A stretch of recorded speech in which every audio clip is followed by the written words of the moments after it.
Today, we are featuring a full-length seminar from Jim Rohn about how to become deserving of success and greatness. Becoming deserving of success requires a special mindset, a unique approach, and a willingness to work hard consistently. In this seminar, Jim Rohn shares his insights and wisdom on how to develop the deserving mindset and become successful in life.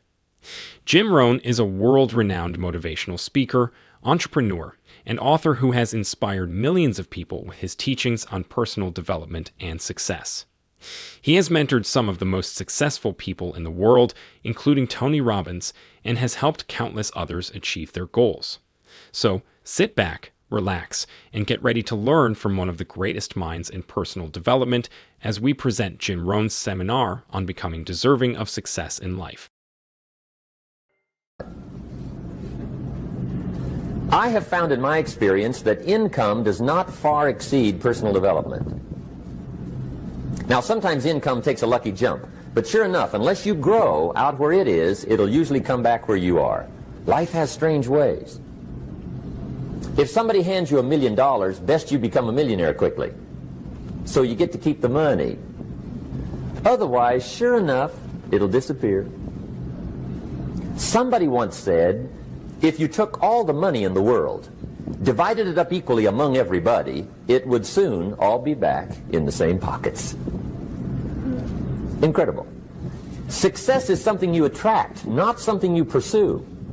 Success is looking for a good place to stay. So instead of going after it, you work on yourself. Personal development. See, the major question to ask on the job is not what are you getting? The major question to ask on the job is, what are you becoming? See, the big question is not what am I getting paid here. The big question is, what am I becoming here? Because true happiness is not contained in what you get. Happiness is contained in what you become. So that's our major subject for tonight, personal development. Of all the assignments Mr. Schoaf gave me at age 25, this was probably the most difficult. In fact, I'm still working on this one. I think it's an unending challenge to see what you can become. The next subject is called basic laws. And it's good to study the basics. And I call these basics primarily because they come from the Bible. Now, I'm not a theologian or a minister, and that'll be apparent. But Mr. Schoaf taught me that the Bible was a good textbook for ideas and stories and success equations, how to live the better life. I found out that was true.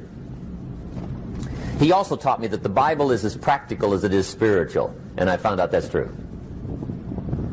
If you look at your bank account and your income and you're not happy, there are several places in the Bible to check to see what the heck's wrong so you can make the changes. And we're going to cover some of those tonight, called basics. Okay. The next subject is my favorite, setting goals. Mr. Schoaf taught me how to set goals. What a favor that was. One morning at breakfast, shortly after I met him, he said, Jim, let me see your current list of goals, and let's go over them and talk about them. He said, maybe that's the best way I can help you get a better direction started. And I said, I don't have a list. He said, well, is it out in the car or home somewhere? I said, no, sir. I don't have a list anywhere. He said, well, young man, that's where we got to start. He said, I can tell you right now, if you don't have a list of your goals with you, he said, I can guess your bank balance within a few $100s. Which he did. And that got my attention.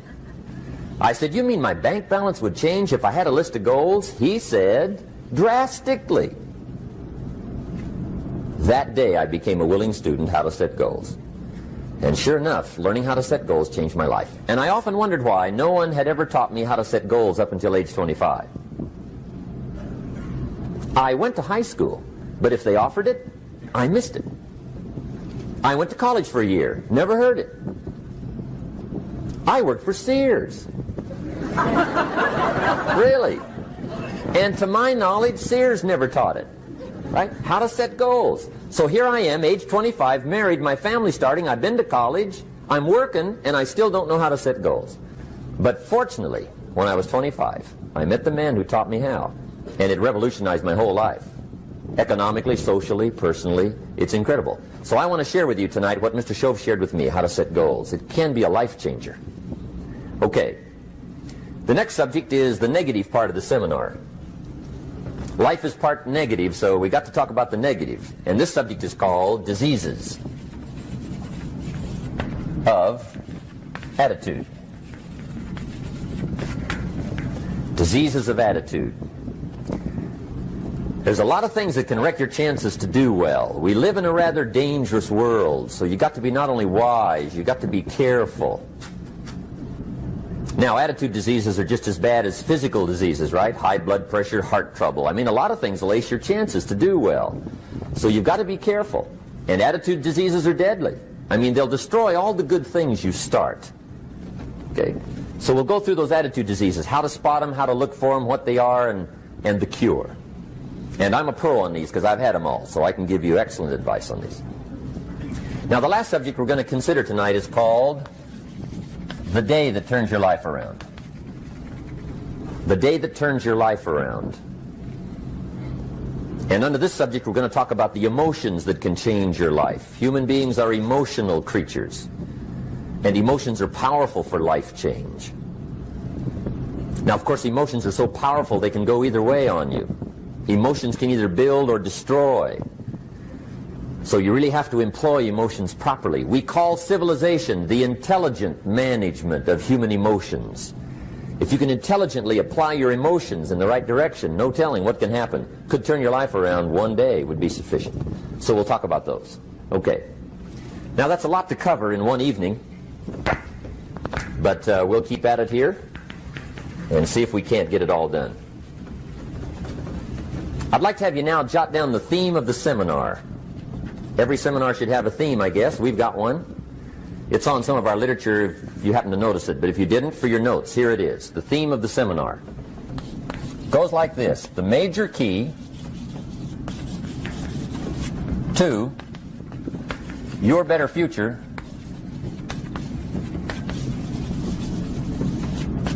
is you.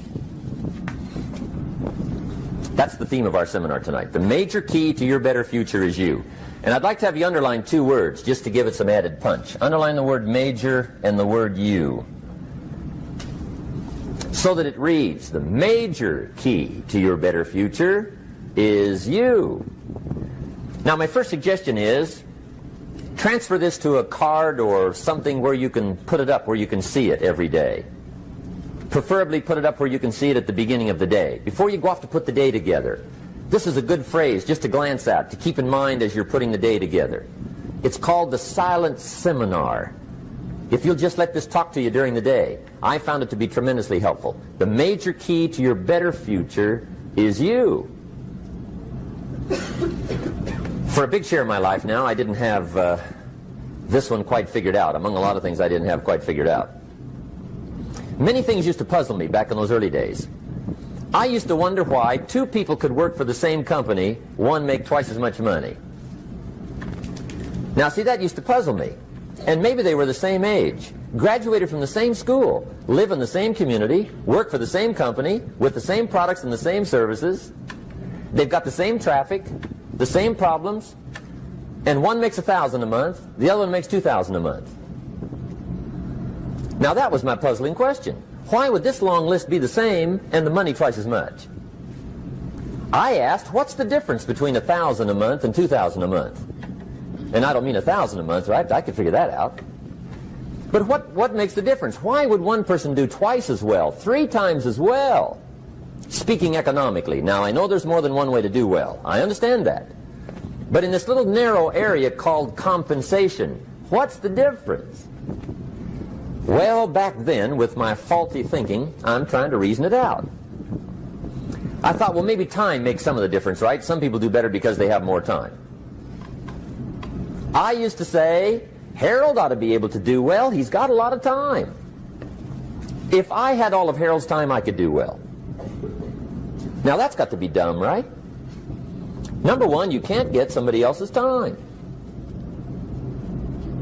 A guy says to me one time, he says, you know, if I had some extra time, I could make some extra money. I said, then forget it. There isn't any extra time. Hey, when the clock strikes 12 midnight, that about wraps it up, right? I mean, you can look around the gongs there for a little more, but it's over. You say to the guy, what are you doing? He says, I'm looking for extra time. See, they'll come and take you away, right? There isn't any more time. Now, if you can't get more time, which you can't, what could you get more of that would make a difference in economic results? And here's the key word. Make it a part of your notes. We're going to consider it tonight. The word is value. And I have a little phrase for your notes. Value makes the difference in results. Value makes the difference. You can't get more time, but you can create more value. Now, here's the first lesson of economics. Everybody should learn it from the time they're old enough to understand what a dollar means, how to earn one, how to get one, how to keep one, what to do with it. First lesson of economics. We primarily get paid for value. That's lesson one. Bringing value to the marketplace, that's how you get paid. You don't get paid for the time. I know it takes time to bring value to the marketplace, but you get paid for the value, not the time. Now, since that's true, here's one of the key questions of the evening. Is it possible to become twice as valuable at the marketplace and make twice as much money in the same time? Could you become 3 times as valuable? Make 3 times as much money in the same time? Is that possible? The answer is yes, if. And it's always if, right? Life is known as the big if. Harry Truman once said, life is iffy. How true. And here's the big if, we're going to consider it tonight. It's possible to do much better at the marketplace if you go to work primarily on yourself. And that's the theme of our seminar tonight. Learning to work primarily on yourself.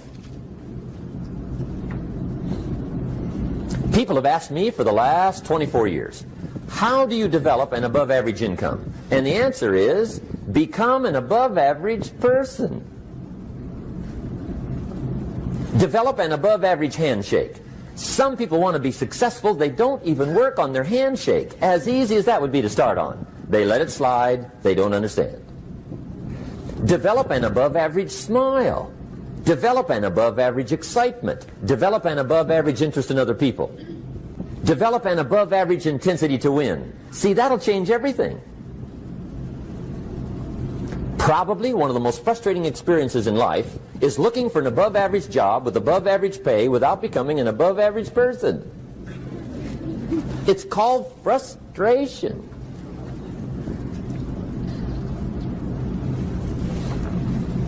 And Mr. Schoaf gave me probably the greatest clue he gave me when I first met him. He said, Jim, if you want to be wealthy and happy the rest of your life, just learn this lesson well. He said, learn to work harder on yourself than you do on your job.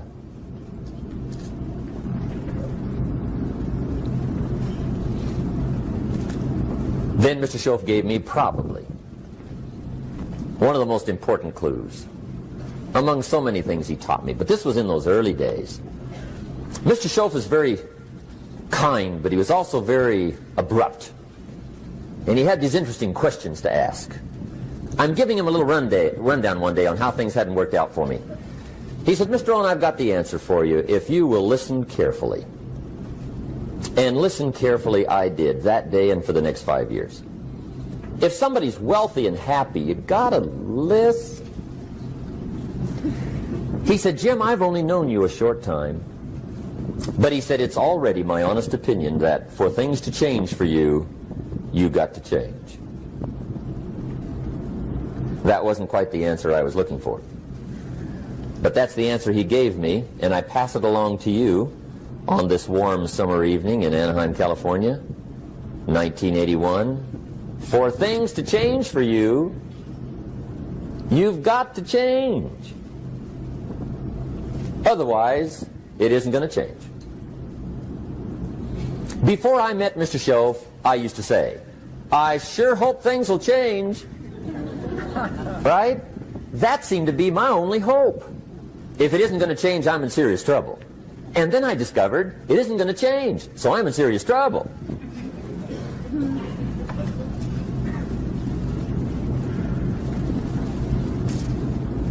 See, I can tell you what the 80s are going to be like. You have dropped into the right place. I did a seminar one time for Standard Oil executives and management in Honolulu. And we're having a conference one day on this big conference table. And one of them said to me, Mr. Rohn, you know some fairly important people halfway around the world. What do you think the 80s are going to be like? I said, gentlemen, I do know the right people. I can tell you. So they all listened very carefully. And I said, gentlemen, based on my wide experience, I can really honestly say to you, in my opinion, in the 80s, it's going to be about like it's always been. Aren't you glad you came? That's inside. I don't pass that around just everywhere. Now, of course, I said that to make a point, but I also said it because it's accurate. It's going to be about like it's always been.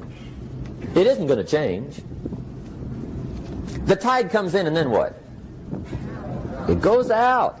For 6,500 years that we know of, recorded history, and probably long before that. So it is not going to change. It gets light, and then what? It turns dark. 6,500 years. See, it's not likely to change. And we're not to be startled by that.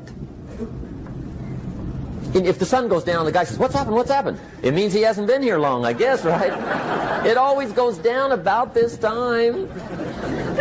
The guy says, well, I don't like that arrangement. Well, you got to talk to somebody besides me, right? It gets light, then it turns dark. In rotation, the next season after fall is what? Winter. Pray tell, how often does winter follow fall? Every year regularly for the last 6,500 that we know of. See, it is not going to change. Now, some winters are long, and some are short, and some are hard, and some are easy, but they always come right after falls. It isn't going to change. Sometimes you can figure it out, sometimes there's no way to figure it out. Sometimes it goes well, sometimes it gets in a knot.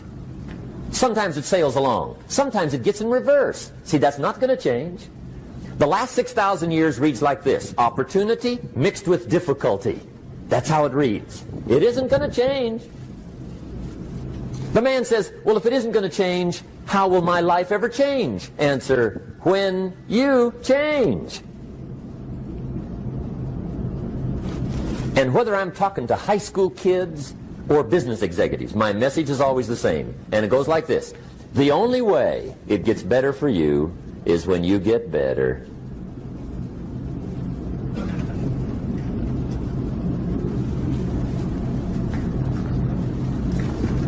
Let me give you the 4 major lessons in life to learn. Here's 4 majors. It's good to study the majors. In our weekend seminar we teach. Some people don't do well because they major in minor things. You've got to be on the lookout. At the end of every week, end of every month, you've got to check, make sure you're not spending major time on minor things. Okay, we go through that whole series. Majors and minors.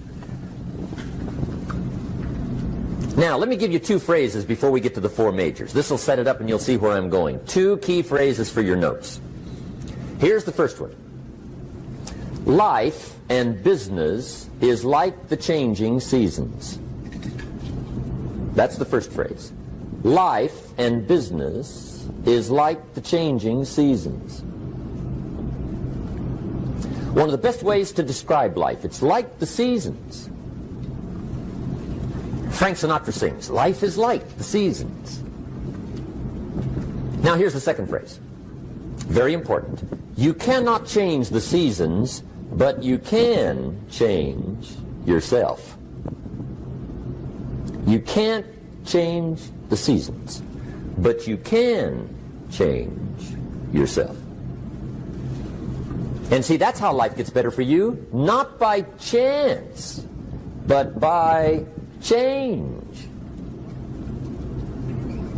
Now, here's the 4 major lessons in life to learn.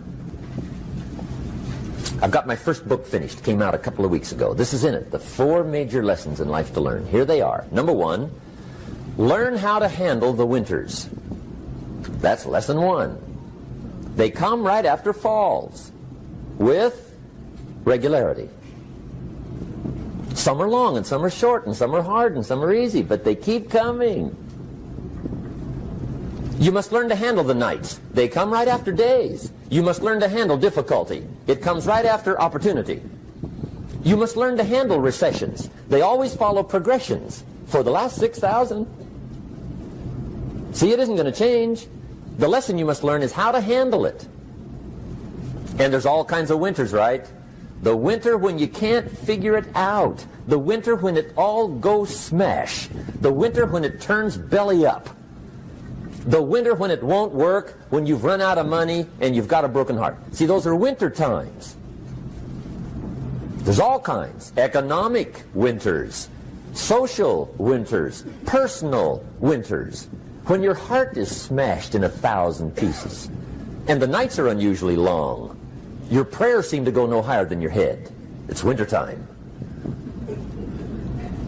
Barbara Streisand sings, "It used to be so natural to talk about forever, but used to be's don't count anymore.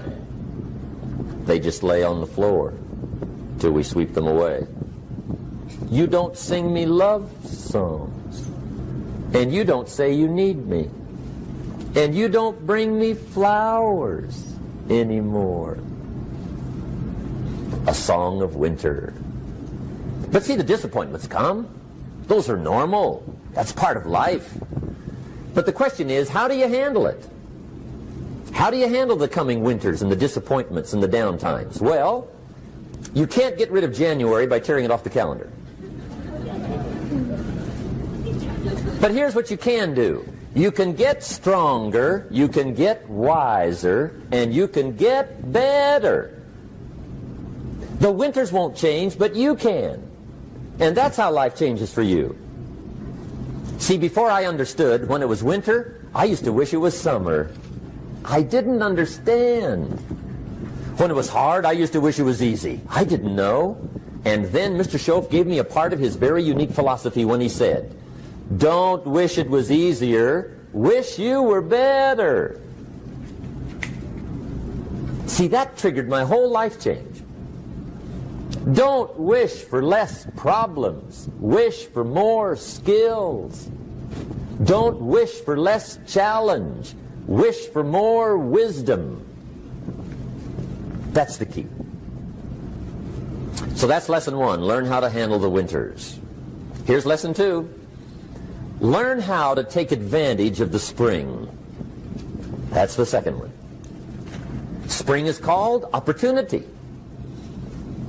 And spring follows winter. What a great place for it. If you were going to put it somewhere, that'd be the place to put it, right after winter. And pray tell, how often does spring follow winter? Every year with regularity, 6,000.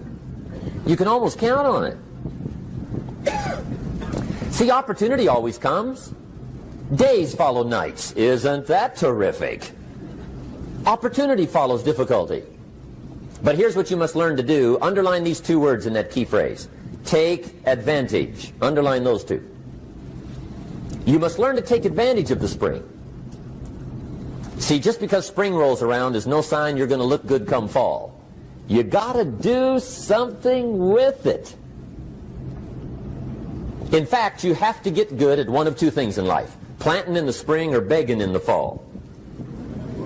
Or get somebody to do it for you. See, those are about the only alternatives. Now here's what else you must do. Take advantage of the springs quickly, because there's only a few. Just a handful of springs have been handed to each of us. They don't come forever. Life is fairly brief. So you got to read every book you can get your hands on what to do with your springs while they're here. And take advantage, they soon run out. The Beatles wrote, "Life is so short." And for John Lennon, it was extra short. But life is brief. Elton John sings, "She lived her life like a candle in the wind." It's brief. So whatever you're going to do with your life, you got to get at it. Don't just let the springs pass. Here's the third major lesson in life to learn. Learn how to protect your crops all summer. You got to take care of what you start. Sure enough, as soon as you've planted your garden in the spring, the busy bugs and the noxious weeds are out to take it. And here's the next bit of truth. They will take it unless you prevent it. And that's the third major skill to learn. You've got to learn to prevent the intruder from taking all the good you start. It's one of the challenges. Here's two key phrases under number 3. First one, all good will be attacked. On this planet. Maybe not the next one we get to, but on this one, all good will be attacked. Every garden will be invaded. Not to think so is naive. And here's the second phrase. All values must be defended. Political values, social values, community values, family values, marriage values, friendship values, business values. Every garden must be tended all summer. Third major lesson. Now here's number 4. Fourth major lesson in life to learn. Learn how to reap in the fall without complaint. Learn to reap come harvest time without complaint. Take full responsibility for what happens to you. It's one of the highest forms of human maturity, accepting full responsibility. It's the day you know you've passed from childhood to adulthood, the day you accept full responsibility. And another note, learn to reap in the fall without apology.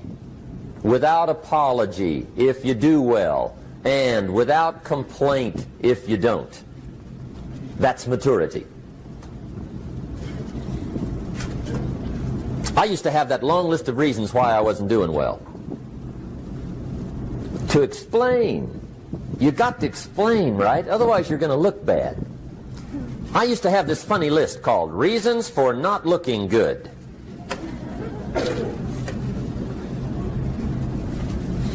I used to blame the government. I mean, you can believe that or not. It was at the top of my list. I had a lecture second to none. The government. That was on my list. I used to blame taxes. Look what you got left after they take everything. And they expect you to do well. That was on my list there. Prices, that one's easy, right? You walk into the supermarket with $20, come out with a little half bag. So I had that on my list. I used to blame the weather. I blamed the traffic. I used to blame my car. I blamed the manufacturers. I used to blame the company. I blamed company policy. I used to blame the training program. I blame my negative relatives. They were always putting me down. I blame my cynical neighbors. They're just selfish, looking out for themselves. Won't loan you money? They were on my list.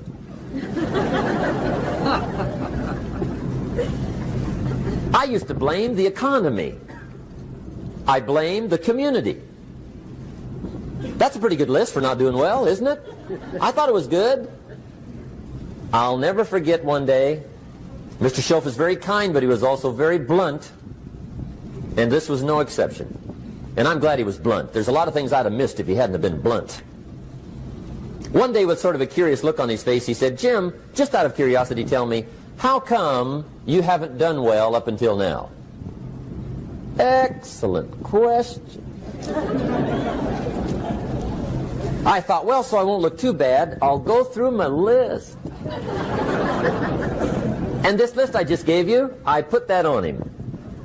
And he was very patient. He let me go through the whole thing, the government, the weather. I went through this whole thing. When I finished, he looked my list over very carefully. He said, "Mr. Rohn, big problem with your list. You ain't on it." How brilliant.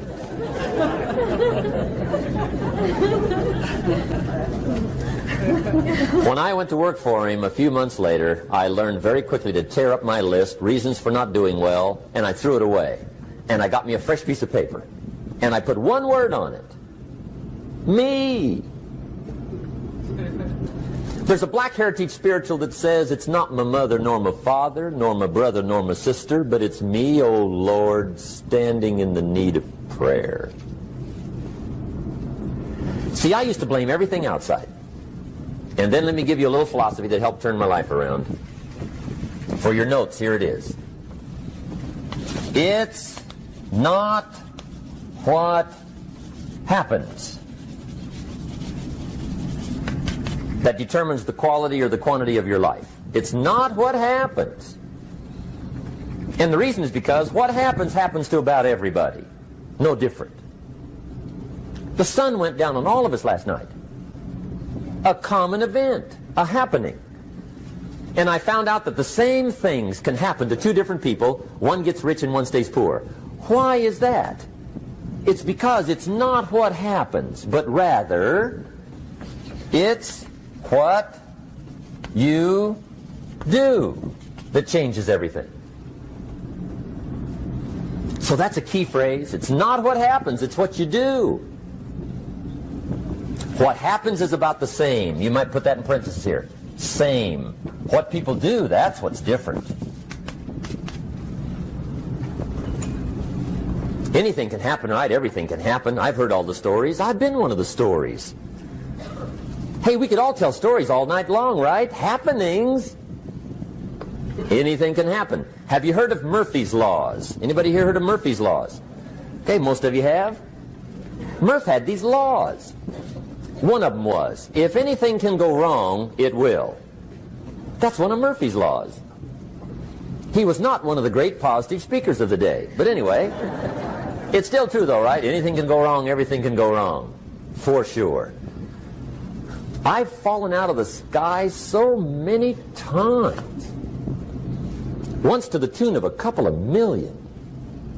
Devastating. Took me a while to survive that one.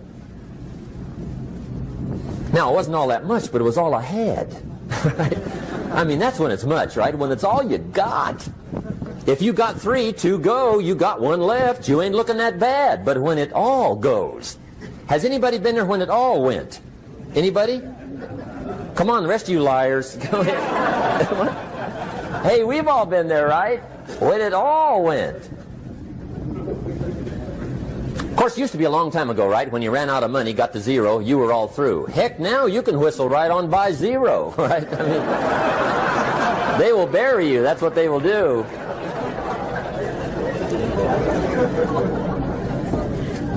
But see, those are the happenings, right? Everything can happen. Anything can happen. But it's not the happenings. It's what you do about it. Somebody says, yeah, but you don't understand the disappointments I've had. Come on. Everybody's had their share. Disappointments are not special gifts reserved for the poor. Everybody has them. The difference is what you do about them.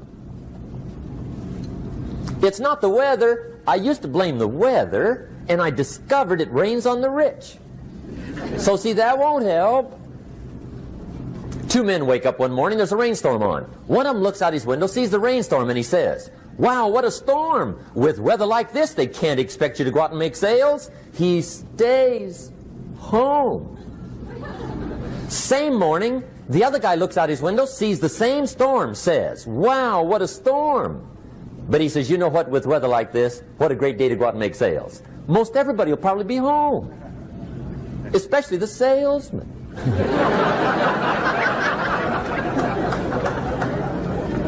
See, that's the difference in how your life works out. It's not what happens, it's what you do. So here's one of the key questions of the evening. Starting tomorrow, what are you going to do that'll make a change in your life's direction? Good question. What are you going to do starting tomorrow that'll make a difference? Now see, if you don't do something starting tomorrow that'll make a difference, guess what? It's gonna be the same. And see, that way you can guess what the next 5 years are going to be like. Look at the last 5. Because the next 5 are going to be like the last 5 unless you, major key, tomorrow, change it all. Or change a little, or change something, or don't change. It's choice time. You can do whatever you want. But it's nice to know any day you wish you can change your whole life. What can you do starting tomorrow that'll make a difference? Good question. What can you do with economic chaos, massive disappointment? What can you do with a broken heart? What can you do when it won't work? Good question. So if I had a word with you tonight, one-on-one, just you and me, I think my personal advice to you would be, this year, 1981, reach down inside of you and come up with some more of those remarkable human gifts. They're there, waiting to be utilized. And then change anything for you you want to change. And I challenge you to do that because you can change. If you don't like how it is for you, change it. If it doesn't suit you, change it. If it doesn't please you, change it. If it isn't enough, change it. And I challenge you to do that because you can change. See, you don't ever have to be the same again after tonight, only by choice. If you don't like your present address, change it. You're not a tree.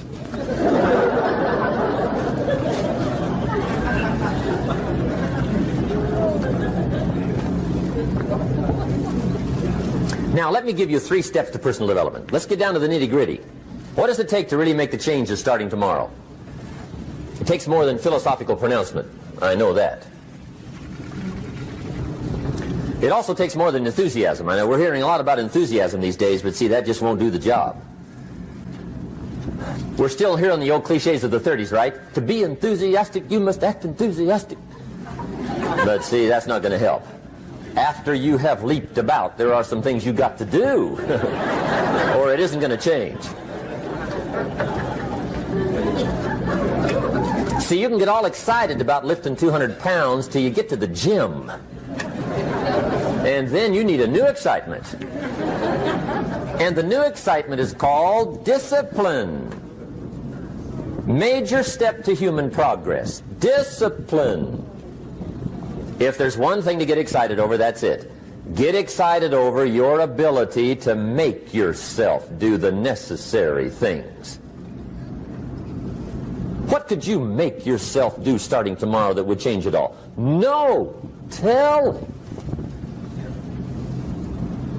Now, see, that's exciting.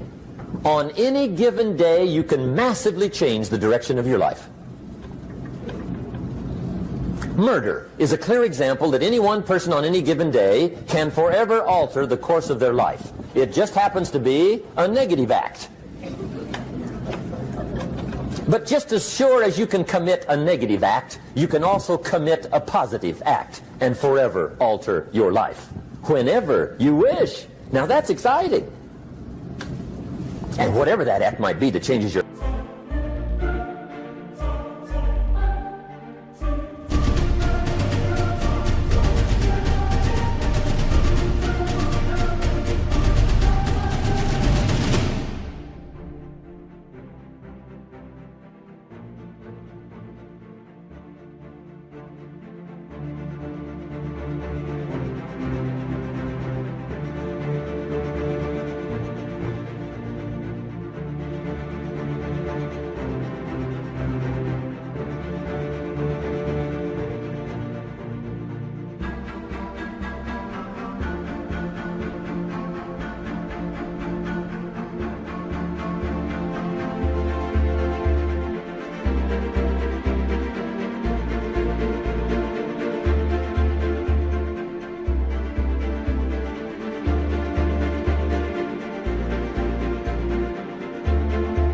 life.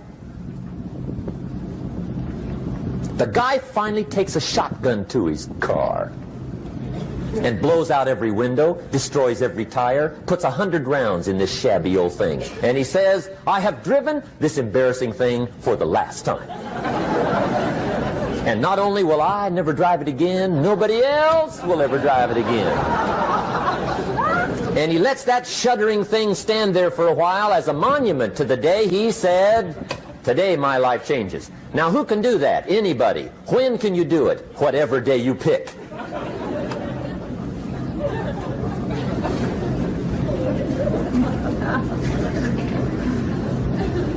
Now here's the key to discipline. Start with the little disciplines, get excited over the little disciplines, and get right on those, because those will lead to the big ones. You can't handle the big challenges in life unless you take on the little ones. Make a list of all the things you can do, get right on those, discipline yourself for those, both for the results and for the muscle and for the practice, so that when life hands you some big challenges, you'll be ready, you'll have the muscle. But see, if you don't handle the small ones, you can't take care of the big ones. Okay, here's what else it takes for life change. Self-motivation. Key phrase, self-motivation. I don't know why we call it self-motivation. It's really the only kind there is. You've got to motivate yourself. Because I found out you can't change people. They can change themselves, but you can't change them. Lord knows some I've tried. But see, it won't work. People have to change themselves. I learned some of those lessons early. I built a little sales organization way back in those early days. I'm 25. And I had some nice people. I said, I'm going to make these people successful if it kills me. I almost died. Right? I mean, you can't do that.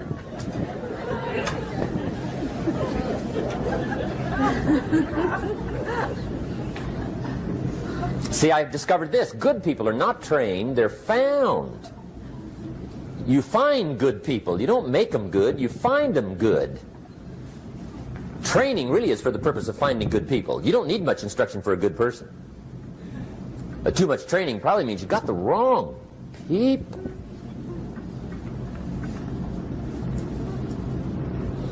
So you got to find the right people. That's the key to getting a good job done. One of the major things we learn in management, lesson 1, don't send your ducks to Eagle School.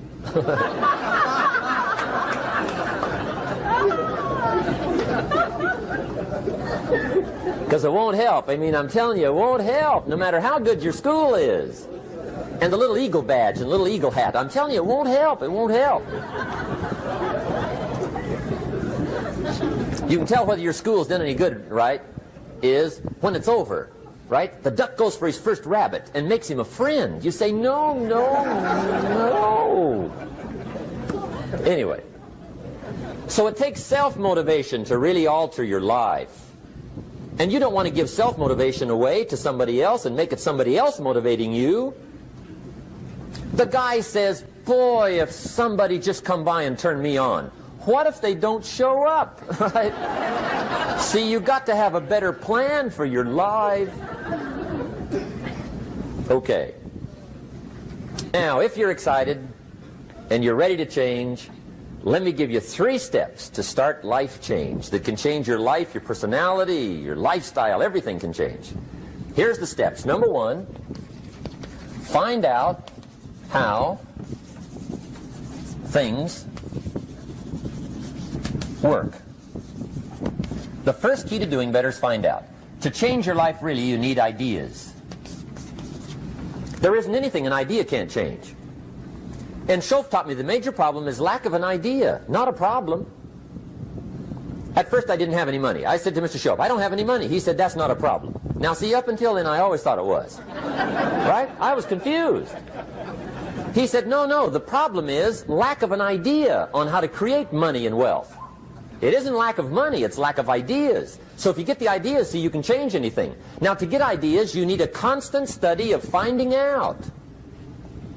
Now, Schoaf also said, when you find out something that works, put the information in your journal. Don't use your head for a filing cabinet. Put it in your journal so that you can do the next best thing. Repetition, repetition, repetition. Go over it. And if you repeat it, go over it, sure enough, someday, some mysterious day, the idea takes root, starts to grow, and shows up in your bank account, and your dress, and your personality, and your lifestyle. But capture the ideas in your journal. Find out how things work. Schoaf gave me this word for my life change. He said, study. Great word. If you wish to be successful, study success. If you wish to be happy, study happiness. If you wish to be wealthy, study wealth. Don't leave it to chance. Make it a study. Some people just go through the day with their fingers crossed. See, that won't do it. You've got to study the things that can change your economic, social, spiritual, personal life. Now, here's a qualifying phrase. And we'll have several of these qualifying phrases throughout the seminar. Here's the first one. You may not be able to do all you find out. I understand that. You may not be able to do all you find out, but you should find out all you can do. See, you don't want to wind up at the end of your life and discover that you've lived only 1/10 of it. And the other 9/10 went down the drain. Not for lack of opportunity, for lack of information. So that's number one, find out how things work. Now here's the best human virtue for finding out, curiosity. Make a note of that. Curiosity. Be curious. You might add a word to it that'll help. Childish curiosity.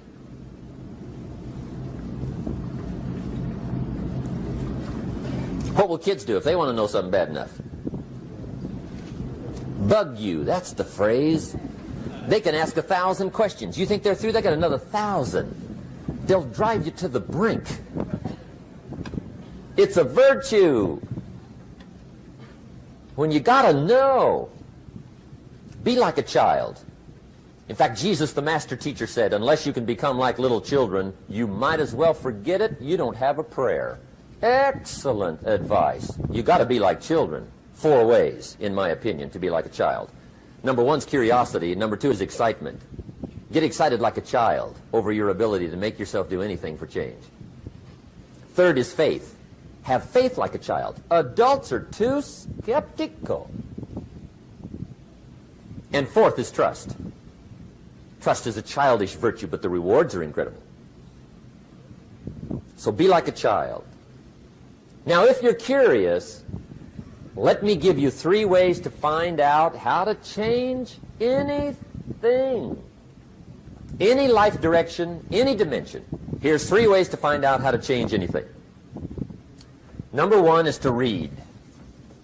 Become a good reader. All of the successful people I know and work with around the world, they're all good readers. Curiosity drives them to read. They got to know. They just read.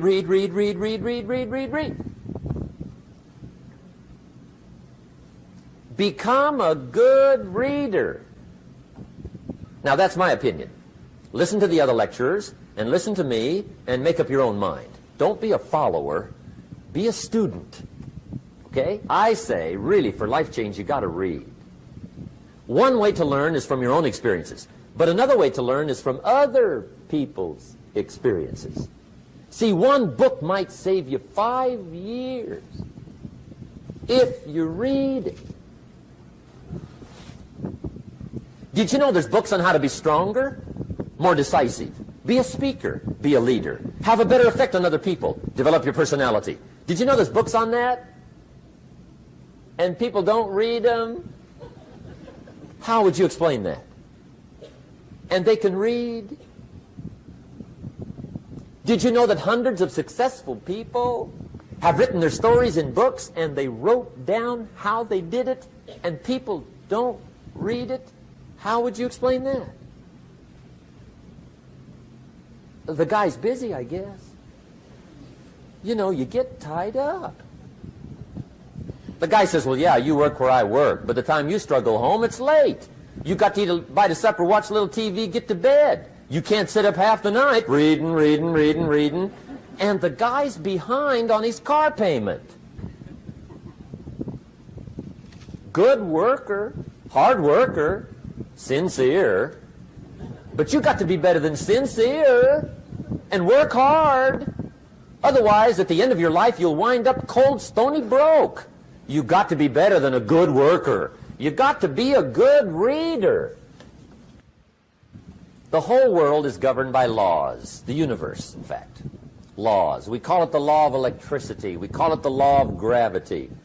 There's mathematical laws. There's physical laws, speed and velocity laws, agricultural laws. There's all kinds of laws. Now that we find ourselves on the spinning planet, you just have to learn what I call the setup. Learn the setup. Life's setup. Now, we didn't set it up, but we're here, so you got to learn it. And we should learn the setup for two basic reasons. Number one, to keep from getting hurt.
It's one of the major reasons for learning, so you won't get hurt. See, economically, socially, personally, you can get hurt just not knowing. Ignorance is not bliss. Ignorance is poverty. Ignorance is tragedy. You got to know, or you're going to get hurt. It's good to know not to walk out the 10th-story window. That's excellent information. Now, what if a guy didn't know and he walks out? Now he's dead at the bottom. Somebody says, well, the poor guy didn't know. You got to know, or you're going to get hurt. Okay. Now, here's a parenthesis. You don't have to like the setup. I don't ask you to like how it is. That's not what's important. But it is important to learn how it is. Okay, so you don't have to like it, but you should learn it. That's what I tell the kids, right? Make sure you get the information. What you think about it, that's up to you. What you're going to do with it, that'll soon be up to you. But make sure you get it. See, there's nothing worse than being stupid. Nothing. I mean, being broke is bad, but being stupid is awful. And what's really bad is being broke and stupid, right? That's about the end of the world. I mean, there isn't anything much worse than that. Unless you're sick. Sick, broken, stupid. I mean, that is it, right? There's nowhere else to go. So make sure you get the information. It's key. You don't have to like it, but learn it. If this big monstrous thing lifts up in the sky, hangs there for a little while, cuts loose, comes crashing down, boom, shakes the ground for 5 miles. And then this big monstrous thing lifts back up in the sky, hangs there for a little while, cuts loose again, comes crashing down, boom, shakes the ground for 5 miles. It just keeps doing it, this big monstrous thing. Lifting up, and then crashing down, boom. Now, you might come along one day and say, that's got to be a stupid arrangement, which is okay. You're entitled to your opinion. But the first thing you should learn to do is get out from under it, right? That's number one. You might have a great moral argument. You might want to shake your finger at the sky, but do it from over there, right, so you don't get smashed. It's called your basic smart. So number one, learn so you won't get hurt. Whether you like it or not, learn. Now here's the second reason for learning, the setup, to benefit. It's called the plus of life. And that's what life is, right? Both minus and plus. The minus is tragedy, heartache, misery, failure, unhappiness. But life is also happiness, prosperity, good feelings. So here's the key. Learn to get on the good side of the way things work.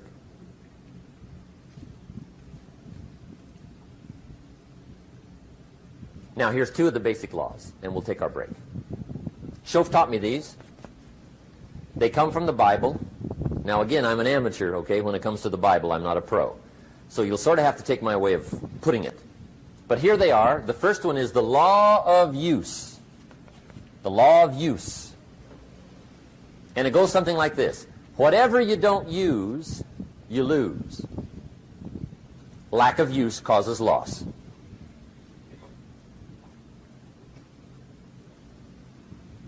On this planet, maybe not the next one, but on this one, if you tie your arm to your body, leave it there long enough, you'll never use it again. It's over for the arm. Now, it may not be over, but it's over for the arm. The only way to keep the use of this arm is what? Keep using it. If you quit, you lose automatically. They don't bring it up for a vote. You lose automatically when you quit. Now, the same thing that goes for your arm goes for your brain, mentality. The same thing goes for all the human virtues. Ambition, unused, declines. Strong feelings, unused, diminish. It doesn't grow, it diminishes. Faith, unused, decreases. It's a law. Vitality, unused, diminishes. Energy, unused, decreases. The guy says, well, I'm going to save up my energy. You can't do that. That's like trying to save today, put it on the end of the year. See, you can't do that. They'll come take you away. If you don't use today, what? It's lost. The guy says, well, I'll work twice as hard tomorrow to make up for it. See, that's foolish. You could have done that anyway. Today unused is lost. A talent unused is lost. An ability unused is lost. So here's one of the key expressions of the evening. Take a new inventory of yourself.